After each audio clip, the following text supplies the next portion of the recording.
अस्सलाम वालेकुम। आज की इस वीडियो में हमने पुराना लेक्चर को ही कवर करना है जहाँ पे हमने एमसीक्यू को स्किप किया था। तो हमने स्टार्ट करना है एमसीक्यू नंबर 22 से। और आपको शॉर्ट ट्रिक, अगर आपने मेरी पुरानी वाली वीडियो नहीं देखी तो उसका लिंक मैं डिस्क्रिप्शन में डाल दूँगा और ऊपर आई बटन पर यहाँ पर आपको शो भी हो जाएगा, तो आप वहाँ पे भी क्लिक करके देख सकते हैं। चलिए स्टार्ट करते हैं। शॉर्ट ट्रिक्स को माइंड में रखना है और इससे हमने सॉल्व करना है ताकि काम बहुत इजी हो जाए। तो एमसीक्यू नंबर 22 हमारा है, a ball it hit so that move straight up. ठीक है, ऊपर की तरफ गई है। तो आपको सिंपल एक फॉर्मूला माइंड में लेके आना था। वो क्या था, साइड में लिखते भी रहते हैं। तो जो हमारा वो फार्मूला था वो था V F is equal to GT। ठीक है, तो हमें इसमें कहा क्या है कि इनिशियल वेलोसिटी हमने बतानी है। ठीक है, एंड तो आप इनको सिंपल मल्टीप्लाई कर दें तो 10⁻20। तो आपके पास सिंपल वेलोसिटी आएगी, वो कितनी आएगी, 20 आएगी। तो VF, आपने बस ये वाला फॉर्मूला यूज़ करना है। तो यहाँ पे हम VF भी नहीं लिखते हैं, यहाँ पे सिंपल V लिखते हैं। तो V is equal to GT। असल में हमारे पास G होता है 9.8, तो हम यहाँ पर ले रहे हैं 10 अप्रॉक्सीमेशन और ये 2, तो विच इज़ 20। तो 20 मीटर पर सेकंड। तो 20 के नियर देखें, आपको जो दिखेगा वो आपका आंसर है। तो ये मुझे 19.6 दिख रहा है, तो मैंने यहाँ पर आके मार्क कर दिया। ठीक है, अब नेक्स्ट MCQ की तरफ चलते हैं। नेक्स्ट MCQ क्या कह रहा है, अब body is throne upward, initial velocity हमें गिवन है। देखें, फिर दोबारा ऊपर की तरफ गया है। ठीक है, जब स्ट्रेट अप कहेगा तो आपको बताया था वहाँ पे इनिशियल वेलोसिटी हमें गिवन होती है। तो उसके लिए फार्मूला क्या था, देखिए ये पुरानी वीडियो से ही लिंक करते हुए सारी की सारी चीज़ें हैं। तो हमें निकालना क्या है, यहाँ पर हमें यहाँ पर डिस्टेंस निकालना है। तो S, तो वही वाला फार्मूला है, सिंपल V² अपॉन 2G। ठीक है, S को H से रिप्लेस कर दें, किसी से भी कर लें। तो आपको यहाँ पे क्या है, 9.8 को मैं कर रहा हूँ 10 का स्क्वायर अपॉन 2 मल्टीप्लाई बाय 10। ठीक है, एक मरतबा 10 से ये स्क्वायर कट गया, 2 × 2 × 5 × 10। तो मेरे पास एस क्या आ गया है, 5 मीटर। अब 5 मीटर के अराउंड आप अपना आंसर फाइंड करें। तो मुझे यहाँ पे 4.9 दिख रहा है, मैंने यहाँ पे ये मार्क कर दिया। देखें, अप्रोक्सीमेशन के ज़रिए ही आपके आंसर इस तरह निकल के आएंगे। तो आपको कैलकुलेशन अच्छी आनी चाहिए, और जिसने अप्रोक्सीमेशन वाली वीडियो नहीं देखी है तो उसका लिंक भी मैं डिस्क्रिप्शन में डाल दूंगा, वो वहाँ से जाके एक्सेस कर सकता है। तो चलिए ज़रा MCQ नंबर 24 क्या कह रहा है। MCQ नंबर 24 में है, when a body is accelerated. ठीक है, जब बॉडी एक्सीलरेट होती है तो क्या होता है। जब देखें एक्सीलरेशन किस वजह से आती है, इसका फॉर्मूला आप सिंपल यहाँ पे लिखें तो आपको आइडिया होगा। देखें किस तरह हम निकाल सकते हैं कि एक्सीलरेशन किसके बराबर होती है, change in velocity per unit time. ठीक है, तो वेलोसिटी अगर चेंज होगी तो एक्सेलरेशन चेंज होगा। तो देखें, velocity always changes, yes. It speed may or may not be change. ठीक है, इट स्पीड ऑलवेज चेंजेस। तो यहाँ पर देखें, वेलोसिटी के तो चेंज होने से हो सकती है, ठीक है, होगी। और it speed may or may not change, speed की वजह से भी हो सकती है। तो अब आप यहाँ पर क्या कर सकते हैं, बोथ ANC के ऊपर मार्क करेंगे। अच्छा, आपको एक चीज़ और बता दूँ, बहुत जब MCQ ऐसे आते हैं जहाँ पे बोथ ऑफ देम, ठीक है, या बोथ लिखा हुआ आता है या नन लिखा हुआ आता है, तो मोस्टली चांसेस यही होते हैं, 99.9% चांसेस यही है कि आंसर आपका बोथ नन इस टाइप में से कुछ होगा। ठीक है, बहुत रेयर केस होते हैं जहाँ पर आपको ये आंसर आ जाए और ना मिले, बट आप किसी भी ईयर की उठा के देखें तो आपको ज़्यादातर इसी टाइप के मिलेंगे, जहाँ पे ऑल ऑफ देम आ गया, बोथ आ गया, नन आ गया। ठीक है, तो प्रेफर यही करूँगा, अगर आपको ना आए तो आप वहाँ पर क्या लगाएं, वहाँ पे आप इस तरह के ऑप्शन को प्रेफर करें। चलें, अगला MCQ क्या कहता है, the first law of motion is known as, जो पहला लॉ ऑफ मोशन है वो क्या है। देखें इस तरह माइंड में रखना, जो सेकंड लॉ है वो इनर्शिया को रिप्रेजेंट करता है, ठीक है। मोमेंटम से कोई ताल्लुक नहीं है, एनर्जी से कोई ताल्लुक नहीं है। तो पहला फोर्स, जो पहला एमसीक्यू है हमारे पास, फोर्स, ये ताल्लुक रखता है। देखें अगर किसी को नहीं आ रहा है कि किससे ताल्लुक़ रखता है फर्स्ट लॉ ऑफ मोशन, जैसे कि आपको याद होगा, जिसको याद होगा वो तो डायरेक्ट करेगा। कैसे कि जब हम किसी भी ऑब्जेक्ट के ऊपर फोर्स लगाते हैं तो एक्सटर्नल फोर्स की वजह से या वो रेस्ट में आ जाता है या फिर वो मोशन में आ जाता है, ठीक है। अब किसी को आएगा तो ये डायरेक्ट लगाएगा। अब जिस तरह फोर्स सपोज मुझे नहीं आ रहा तो मैं किस तरह करूँगा, मैं एमसीक्यू की तरफ जाऊँगा। एमसीक्यू की तरफ गया, अब मैंने सोचना है कि इनर्शिया कहाँ था। इनर्शिया मैंने सेकंड लॉ के अंदर देखा था जी, ठीक है। और एनर्जी से इसका कोई ताल्लुक़ नहीं है, मोमेंटम का इसका कहीं ताल्लुक़ नहीं है, फोर्स से है। अच्छा एक और तरीका भी है, अगर आपको बताऊं, आप अपने कॉन्सेप्ट को इस तरह रिवाइज करें कि आप देखें कि आपने, जैसे एनर्जी है, आपने कहीं फर्स्ट लॉ के अंदर देखी है, मतलब आपने कहीं पढ़ी हो, माइंड में आ रहा हो। मेरे माइंड में तो बिल्कुल भी नहीं है कि मैंने ऐसा कुछ पढ़ा हो, ठीक है। इसी तरह आप यहाँ देखें मोमेंटम, मोमेंटम भी अगर आप बात करें तो मोमेंटम भी बहुत आगे हमने पढ़ा था, फर्स्ट लॉ में तो कहीं था ही नहीं। तो इस तरह भी करके आप अपने ऑप्शन को इरेज कर सकते हैं। तो ये बेस्ट ऑप्शन होता है इस तरह अपने आपको बचाने के लिए कि हमारा आंसर कौन सा हो सकता है। जैसे इनर्शिया है, इनर्शिया मुझे पता है कि मैंने पढ़ा है, लेकिन कहाँ पढ़ा है याद नहीं आ रहा। थोड़ा सा माइंड में और डालेंगे तो आपको राइट ऑप्शन मिल जाएगा। चलिए अब अगला करते हैं। It is difficult to stop a heavy body as compare to light body, ठीक है। एक भारी बॉडी है, जैसे कि ये एक बॉल है और ये एक छोटी बॉल है, ठीक है। अगर छोटी बॉल अगर इसे टकरा जाए तो बड़ी बॉल को क्या होगा, कोई भी इफेक्ट नहीं पड़ेगा, वो वहीं की वहीं रहेगी, ठीक है। अगर बड़ी बॉल छोटी बॉल से टकरा जाए तो छोटी बॉल क्या हो जाएगी, मूव करना शुरू हो जाएगी। बिल्कुल इसी तरह मिसाल क्या ले लेते हैं, जैसे एक ट्रक है और एक मोटरसाइकिल है। अगर मोटरसाइकिल ट्रक पर जाकर टकरा गई तो मोटरसाइकिल को नुकसान पहुंचेगा, ट्रक को कुछ भी नहीं होगा। अगर यही काम अगर ट्रक करता है मोटरसाइकिल वाले के साथ, तो जो मोटरसाइकिल वाला था वो कहीं दूर जाके गिरता, ठीक है। तो इस तरह मिसाल आप याद रखा करें। तो क्या लिखा हुआ, it is difficult to stop a heavy body as compare to light body due to inertia. Inertial property क्या प्रॉपर्टी होती है, अगर कोई भी बॉडी रेस्ट के अंदर है तो वो रेस्ट में ही रहना चाहती है, ठीक है। अगर कोई बॉडी मूव कर रही है तो वो मूव करना ही चाहेगी। जैसे कि आप फॉर सपोज कोई बस से आता जाता हो, ठीक है।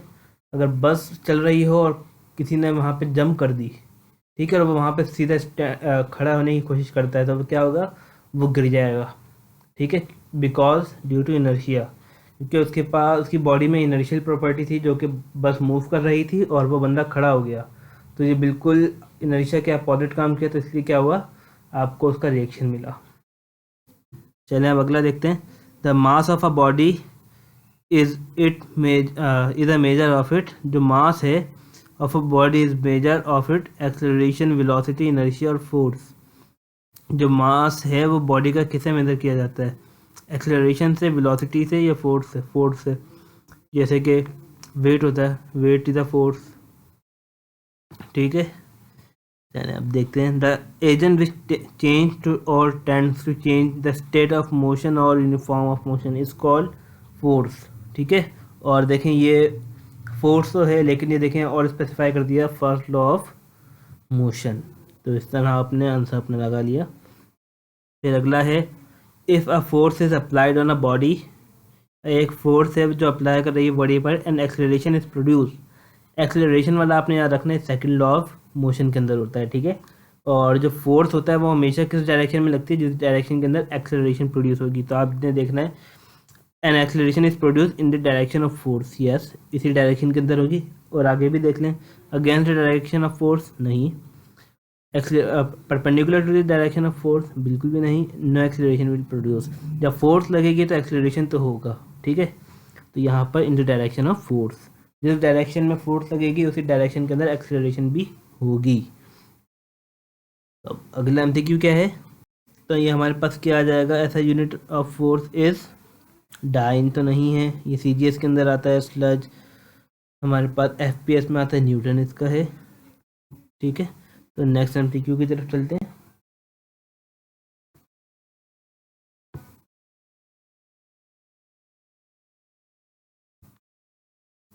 तो चलिए अब स्टार्ट करते हैं ये भी MCQ।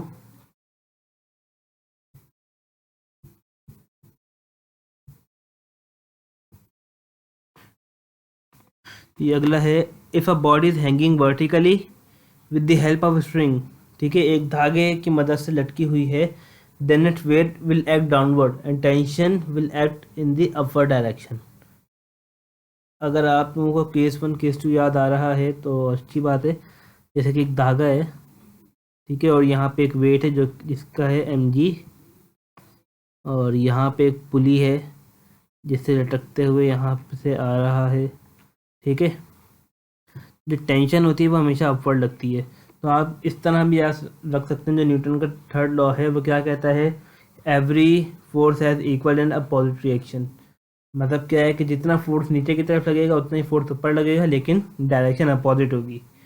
तो आपने देख लिया, वेट नीचे की तरफ है और जो टेंशन है वो कहाँ है, अपवर्ड है। अब dimension of impulse is similar to the dimension of, अब ये इम्पल्स क्या होता है, तो आप देखें, फॉर सपोज ये MCQ मुझे नहीं आ रहा, अब आपने किस तरह इसको करना है।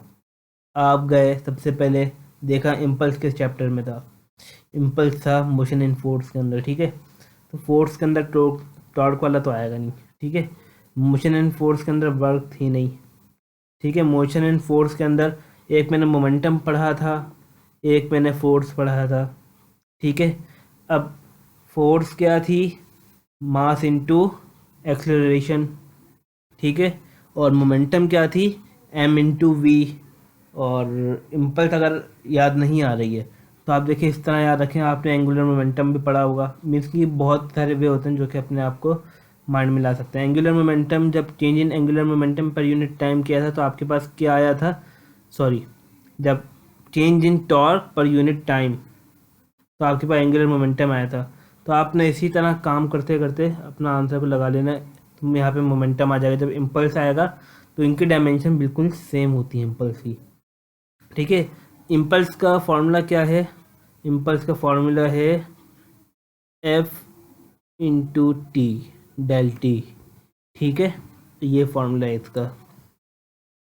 तो अब देखिए, change in momentum is called, अब मोमेंटम, चेंज इन मोमेंटम हमारे पास क्या होता है, बिल्कुल इसको इसी तरह अगर आप देखें तो आपको पता चलेगा। जैसे कि अगर आपको ये MCQ भी नहीं आ रहा तो आप क्या करेंगे, एनर्जी। ठीक है, तो यहाँ पर एनर्जी भी नहीं है और टॉर्क दिया हुआ है, तो टॉर्क भी आपको पता है कि इस चैप्टर का नहीं है, एक फोर्स है और एक इम्पल्स है, तो आप यहाँ पे इम्पल्स को करेंगे। तो मोमेंटम और इम्पल्स क्या कर रहे हैं, ये आपस में रिलेट करते हैं। ठीक है, तो आपने एक ये कॉन्सेप्ट को माइंड में रखना है। अब जैसे ये लिखा हुआ है चेंज इन मोमेंटम, ठीक है, rate of change of momentum is called force. तो एक ये सिंपल एक वर्डिंग थी मोमेंटम वाली लाइन के अंदर, जो कि सेकेंड ईयर के अंदर बहुत बार आती है, सॉरी फर्स्ट ईयर के अंदर। कैसे, आपने याद किया होगा, जैसे चेंज, जैसे कि टॉर्क है आपके पास, if a torque acting on a body is zero so the angular momentum must be constant. ये आपके टीचर्स ने आपको बहुत मर्तबा याद करवाया होगा, जब आपने डेरिवेशन की होगी तो आपको याद करवाई होगी। बिल्कुल इसी तरह होता है जब rate of change of momentum is called force, when जब मोमेंटम अगर ज़ीरो हो जाए तो फोर्स क्या हो जाती है, कांस्टेंट हो जाती है। तो आपने ये बात भी याद रखनी है। ठीक है, अब 51 के अंदर क्या है, a system on which no external agency exert any force. ठीक है, ये कौन सा सिस्टम है जहाँ पर एक्सटर्नल फोर्स अप्लाई नहीं हो सकती। तो अब आपने यहाँ पर देखना है, देखेंगे कि आपके पास है क्लोज सिस्टम। क्लोज सिस्टम आप यहाँ पे ले सकते हैं, जैसे कि आपने कोई बीकर ले लिया, ठीक है, ये क्लोज सिस्टम है एक, लेकिन यहाँ पर एनर्जी जा सकती है, जैसे कि हीट के तौर पे चली गई। ओपन सिस्टम क्या है, जैसे कि अगर आप यहाँ पर इन शॉर्ट कहना चाहें, अगर आप यहाँ पर घर की मिसाल दूँ, जैसे क्या है, आपके पास फ्राई पैन होता है, तो फ्राई पैन क्या है, एक ओपन सिस्टम है, ठीक है। आइसोलेटेड सिस्टम क्या है, जैसे कि खला है, हमारी कायनात है, ये एक आइसोलेटेड सिस्टम है जहाँ पर कोई फोर्सेस नहीं लग सकती। जैसे कि आपको कहा जाए, जो फ्लास्क होता है, ठीक है, फ्लास्क को और उसको स्पेसिफाई कर दूँ, तो जो आपके पास फ्लास्क ही कहते हैं उर्दू में, आई थिंक कुछ कहते होंगे, नाम याद नहीं आ रहा मुझे। तो बस आप यहाँ पे फ्लास्क याद रखें, जो कि एक मेट उससे बना होता है, शीशे से बना होता है, ठीक है। वो क्या करता है, एनर्जी को ना बाहर जाने देता है ना एनर्जी को अंदर आने देता है, जिसमें थर्मास जिसे हम कहते हैं उर्दू में, ठीक है, थर्मास। तो ये एक प्योर आइसोलेटेड सिस्टम होता है, ठीक है। तो आप यहाँ पे आइसोलेटेड सिस्टम लगाएंगे। और क्या है, अब 52 है, the total linear momentum of an isolated system remain constant. अब देखें ये आ गया दोबारा, ये लाइन आ गई है बिल्कुल इससे, ठीक है। तो देखें क्या कहा है, the total linear momentum of an isolated system remain constant. अगर ये कांस्टेंट हो गया तो आपको सबसे पहले तो एक पॉइंट माइंड में लेके आना है, तो जो फोर्स होगी वो क्या हो जाएगी, ज़ीरो हो जाएगी। एक पॉइंट तो आपने ये माइंड में लेके आना है, ठीक है। तो दो, ये किस चीज़ को बता रहा है, law of conservation of energy. अच्छा, मोमेंटम है तो फिर मोमेंटम ही होगा, इस तरह भी आप मार्क कर सकते हैं। देखिए मैं उससे मोमेंटम ढूंढूंगा, एंगुलर भी नहीं देखूंगा, मुझे सिर्फ लीनियर देखना है, क्योंकि लीनियर की बात की गई है, ठीक है। इस तरह करके आप अपने हर एक चीज़ को ईजी कर सकते हैं। अब जैसे है 53, a collision in which both के and momentum are conserved is called, ठीक है, जिसके अंदर मोमेंटम भी कंजर्व हो रहा है और काइनेटिक एनर्जी भी। इसको मैं थोड़ी सी एग्जांपल देता हूँ। जो आपके पास ये है इलास्टिक कोलिजन है, अगर आप इसमें रबर बैंड ले लें एक, ठीक है, रबर बैंड को जब आप खींचते हैं तो उसके अंदर एक एनर्जी स्टोर होती है, ठीक है, जिसे हम रिस्टोरिंग फोर्स भी कहते हैं। अब यहाँ पे आप उसकी मिसाल ले लें, वो काइनेटिक एनर्जी हो रही है, ठीक है।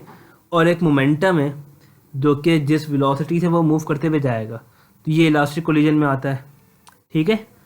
अब आपको ये क्लियर हो गया और आपको अब इसका आंसर भी पता है, ये इलास्टिक कोलिजन है। लेकिन अब साथ साथ इन इलास्टिक भी समझा दूँ ताकि समझाना ना पड़े। इन इलास्टिक में क्या होता है, अब आप यहाँ पर रबर बैंड नहीं लें, अब आप यहाँ पर एक धागा ले लें, ठीक है, जो कि नॉन स्ट्रेचेबल हो। अगर आप उसे खींचेंगे तो क्या हो जाएगा, ब्रेक हो जाएगा। तो यहाँ पर देखें उसके अंदर कोई एनर्जी स्टोर ही नहीं हुई। अगर कोई एनर्जी स्टोर होती, ठीक है, अगर यहाँ पर कोई एनर्जी स्टोर होती तो यहाँ पर इन इलास्टिक का वर्ड यूज़ ही नहीं होता। इन इलास्टिक का क्या मतलब है, यहाँ पे कोई एनर्जी स्टोर नहीं हुई, ठीक है। तो आपको इस तरह याद रखना है। तो इसका आंसर था इलास्टिक। अब अगला क्या है, when a bullet is fired by a gun, एक गन से फायर की गई है, ठीक है, the gun recoil backward with a velocity.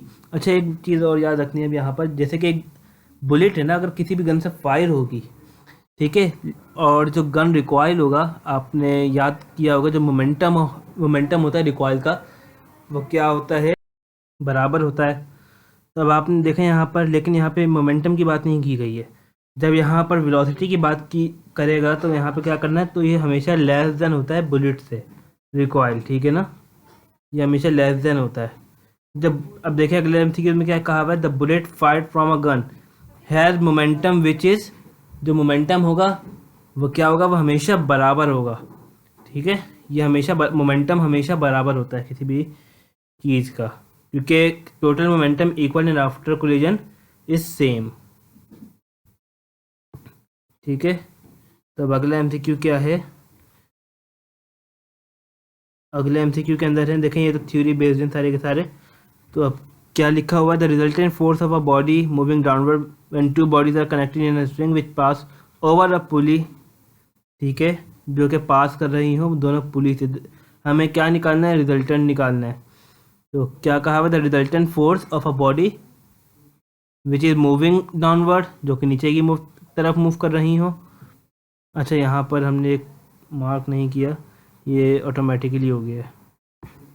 यहाँ पर देखें, यहाँ पे क्या करना है, जो when two bodies are connected with the help of a string pass over a pulley, the value of tension in a string, जो टेंशन इन a string होगी वो क्या होगी, वो होगी T equal to 2m1 m2 g in upon m1 plus m2, तो देखें ये जो मैंने सी लगाया है गलत लगाया है, लेकिन छोटी से छोटी मिस्टेक एमसीक्यू को गलत करवा सकती हैं। तो यहाँ पे डिवाइड में क्या होना चाहिए, प्लस होना चाहिए, तो डिवाइड में प्लस करना था। अब 57 के अंदर है जो हमारे पास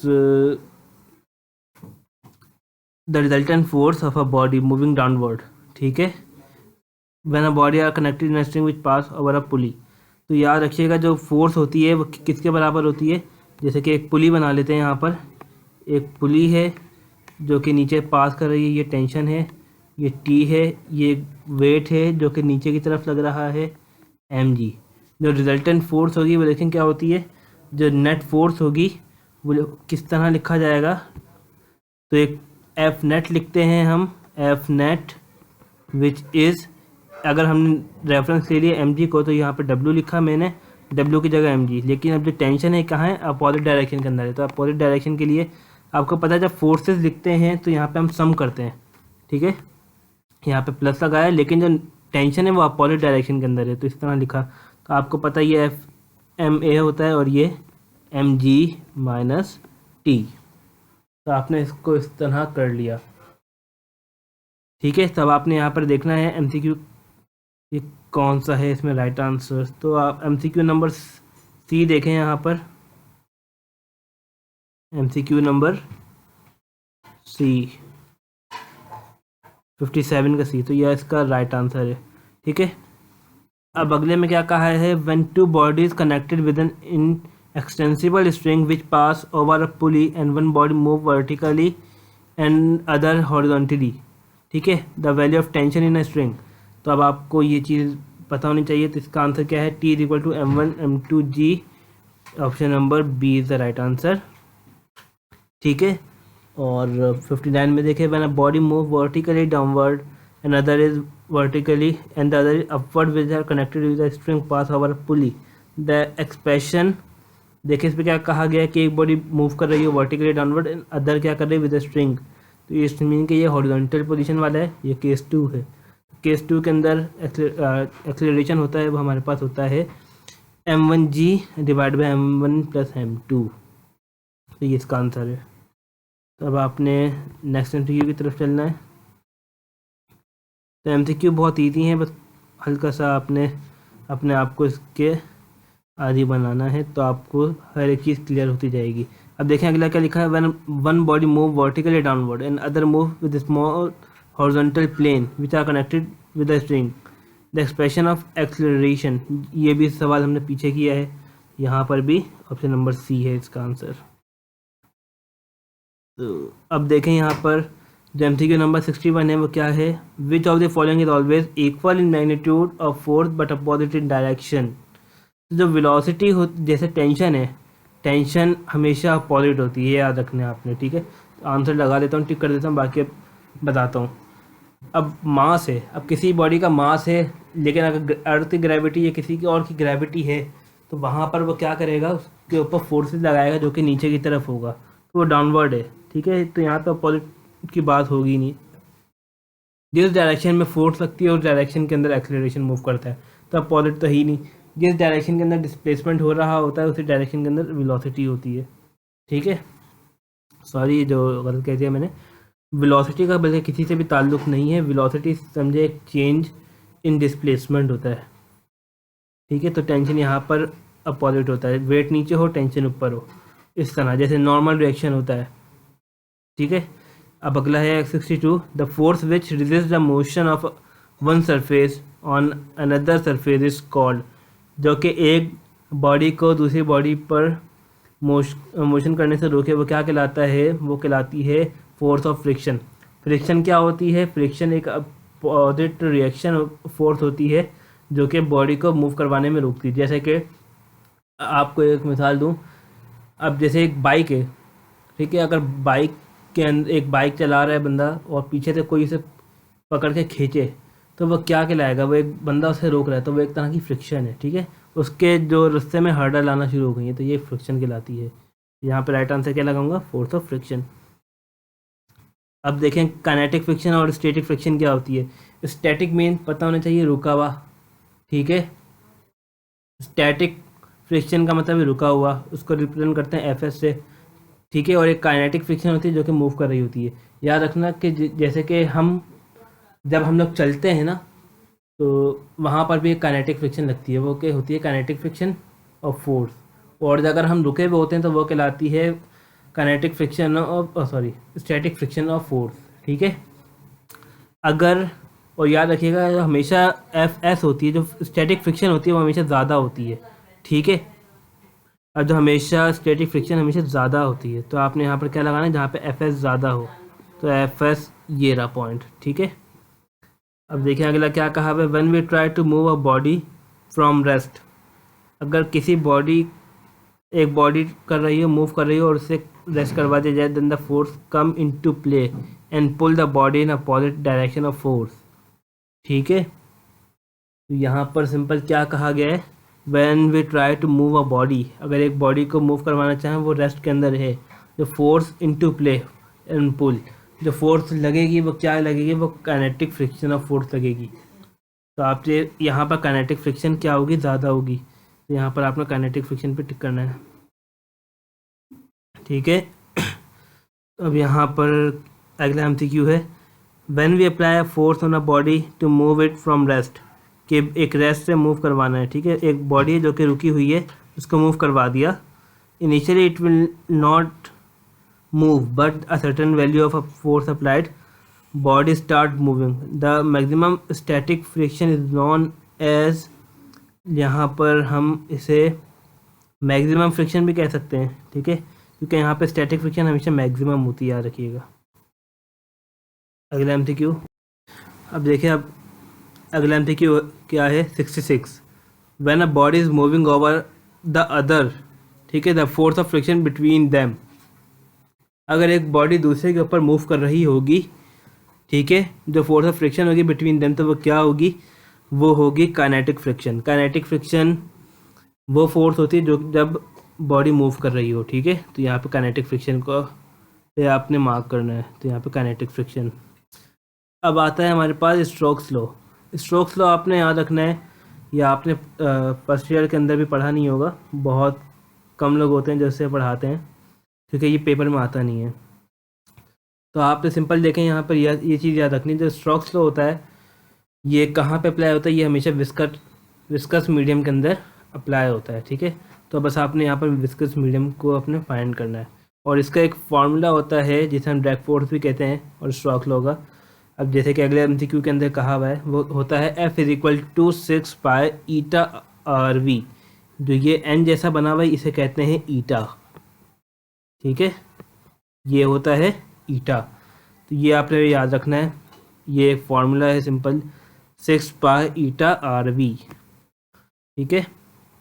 ये दोनों चीज़ आप लोगों के लिए नहीं है। तो स्ट्रोक्स लॉ कहाँ अप्लाई होता है, विस्कस मीडियम के अंदर। इसका फार्मूला क्या है, F = 6 pi eta R V, इस तरह, ठीक है।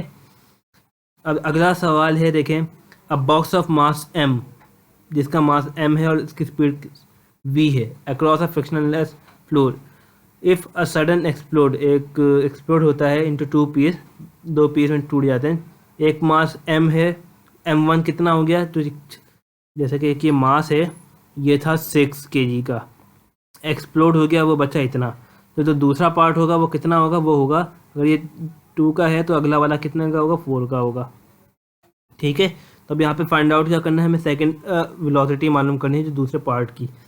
तो मोमेंटम क्या कहता है हमें, अब मोमेंटम को समझते हैं। तो मोमेंटम हमारे पास होता है total momentum always remain constant, m1 + m2 = mv। तो टोटल मोमेंटम होगा वो क्या होगा, वो बराबर आना चाहिए। तो देखिए सिंपल, क्या जो mv है वो किसके बराबर होगा, m1 v1 + m2 v2, ठीक है। तो आपके पास m कितना है, 6, तो ये 6 इंटू वेलोसिटी थी 4। अब m1 था आपके पास 2 और वेलोसिटी थी आपके पास 8, प्लस m2 कितना है, ये 4 बचा और ये v2, ठीक है। 6 4 24, 24 = 16 हो गया, प्लस 4 v2। इसे सॉल्व करेंगे, 24 में से 16 गए तो आपके पास बचेंगे 8, 8 इज इक्वल टू 4v2, 4 1 4, 4 2 8। तो आपके पास v2 कितना आ गया, 2 मीटर पर सेकेंड, मीटर पर सेकेंड। तो आपने यहाँ पर 2 मीटर पर सेकेंड पर आपने यहाँ पर मार्क करना है। ठीक है, यहाँ पर आपने क्या लगाना है, 2 मीटर पर सेकेंड के ऊपर मार्क करना है।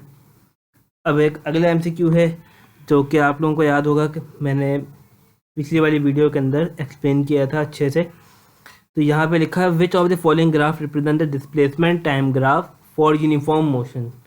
यूनिफॉर्म के लिए आपको बताया था कि जब भी एक कांस्टेंट लाइन इस तरह मूव करेगी इंक्रीजिंग ऑर्डर के अंदर तो वो आपको यूनिफॉर्म मोशन के अंदर शो करता है। ठीक है, और जो कर्व मूव कर रहा है ये कहलाता है वेरिएबल के अंदर। ठीक है, और जो बाकी के जो रेस्ट हैं ये इंक्रीज़ भी हो रहे हैं और डिक्रीज़ भी हो रहे हैं। ठीक है, तो ये यूनिफॉर्म मोशन को ये रिप्रेजेंट करता है। और ये वाला है पैराबोलिक कर्व के अंदर, जो कि हम पढ़ेंगे मोशन इन 2 डायमेंशन के अंदर नेक्स्ट चैप्टर के अंदर। चलिए अब नेक्स्ट MCQ देखते हैं। अब एक MCQ है जिसके अंदर कहा हुआ है the displacement time graph for 2 particles in B are straight line. ठीक है, और इनके दरमियान जो एंगल है वो कितने हैं, 60 है और 30 है। ठीक है, time to the time axis the ratio of their speed. तो उनके दरमियान जो स्पीड का जो फासला होगा, जो रेशियो होगा वो क्या होगा। तो आपने ये फॉर्मूला सिंपल याद रखना है। किसी भी चीज़ का अगर रेशियो निकालना है वेलोसिटी के दरमियान या स्पीड के दरमियान तो उनका फॉर्मूला क्या है, tan theta upon tan theta 2। बस एक चीज़ ये याद रखनी है आपने। तो अब यहाँ पर tan थीटा 1 क्या है आपके पास, tan 60, ये 60 है, यहाँ पर tan 60 आ गया और अपॉन tan 30, तो जो tan 60 होता है वो आपके पास होता है √3। इसको हम साइड में लिख लेते हैं। तो जो आपके पास ये होता है √3 एंड जो tan 30 होता है वो आपके पास होता है 1/√3। ठीक है, ये वाला 3 यहाँ पे आके मल्टीप्लाई हो जाएगा। अगर किसी को ये चीज़ नहीं समझ में आए तो देखें, इसको और इजी करता हूँ। आपने यहाँ पे √3 लिखा, ये बड़ी लाइन को आपने यहाँ पे डिवाइड लगा दिया। ठीक है, अगली वैल्यू क्या है, ये 1/√3। जब भी रेसिप्रोकल होता है तो ये जो लेफ्ट वाला पार्ट राइट वाला पार्ट क्या होता है वो चेंज हो जाता है। तो 1/√3/1। तो जब इसको मल्टीप्लाई करेंगे √3 को तो ये 3 हो जाएगा, 3/1। तो ये हम क्या करेंगे यहाँ पर 3/1। तो आपके पास रेशो क्या आ गया, 3:1। तो आपने यहाँ पर 3:1 के ऊपर मार्क करना है। तो 3:1 आपका कहाँ आ रहा है, ये आ रहा है ऑप्शन ए के अंदर। आई होप आप लोगों को समझ में आ गई होगी। और कुछ पार्ट आपको क्लियर ना हो तो आप कमेंट सेक्शन में बता सकते हैं, और आप अपने जो शॉर्ट ट्रिक हैं इसको आप अच्छे करें ताकि हर एक पॉइंट क्लियर हो सकें आप लोगों को।